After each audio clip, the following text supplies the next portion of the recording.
I set up my two best friends on a date as a joke. I never imagined they'd fall in love. I never imagined they'd get married. And I definitely never imagined I wouldn't be invited to the wedding. Sometimes the experiments you create reveal way too much. Me, Sarah, and Alex.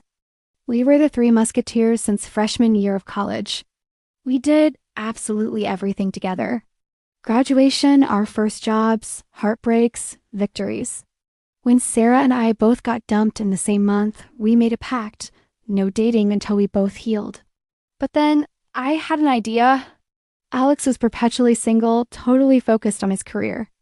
Sarah and I always joked about it, so I texted her, "What if we set Alex up with someone as a joke?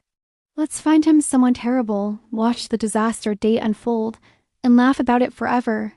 It was supposed to be a harmless prank among friends. Or so I thought.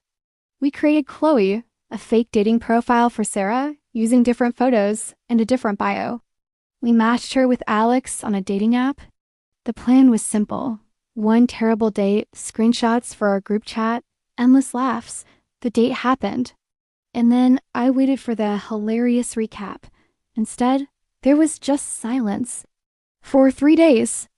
On the 4th day, I texted both of them, "How was the date?" Spill. No response. Day 5, I called Sarah. It went straight to voicemail. Day 6, I saw their locations together on Find My Friends.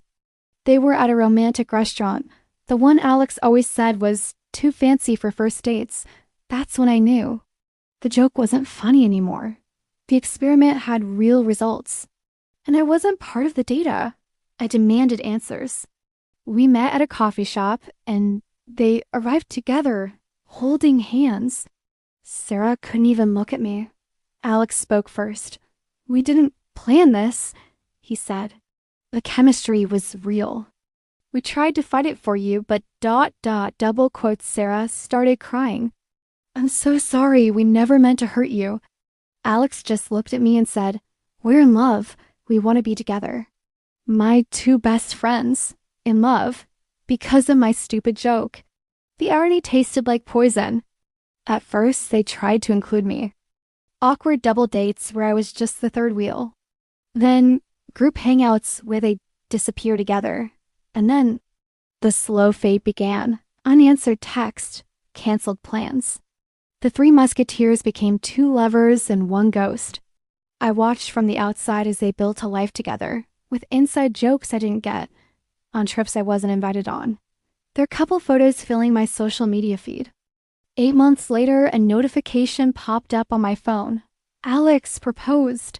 My heart sank. I waited for the call, for the excited scream, for the "you're the first to know." But I got nothing. Sarah texted me ... 3 days later. "Hey, we're engaged." So excited. The wedding invitation arrived a few weeks after that. It wasn't addressed to a maid of honor, or even to me by name. It just said guest. I was an afterthought in the story that I had accidentally written. The wedding day came. I watched in real time as our mutual friends posted stories from the event, the ceremony, the kiss, the toast where Alex said, "Sometimes the best things in life come from unexpected places." No mention of me. The matchmaker turned ghost. The worst part? Everyone knew I wasn't there. Everyone wondered why. And I had to pretend I was sick or traveling. The truth was just too humiliating. It's been 2 years now. They're married. Happy from what I can see. I've made new friends. I've moved on. But here's what I learned. When you test friendships, you might discover they weren't as strong as you thought. When you play with people's hearts, even as a joke, real feelings can grow. And sometimes, you're not part of the happy ending you helped create. I realized I wasn't betrayed. I was replaced. And I was the one who handed them their replacement manual. So what's the lesson? First, never test what you're not prepared to lose. Second, real chemistry can't be faked or controlled. Third, when two people truly connect, everyone else can become background noise. And fourth, some jokes have lifelong consequences. Sometimes love costs friendships, and for them, that cost was worth it. But there was a silver lining. I learned who my real friends are. I learned to set better boundaries for myself. And I learned that sometimes life writes plot twists you never saw coming. Sometimes you read just the supporting character who has to exit stage left so the main love story can happen. They found love. I found wisdom. Maybe that was the real experiment all along. If you've ever been the third wheel, hit that like button. And let me know in the comments, would you forgive them? Subscribe for more stories you won't see coming.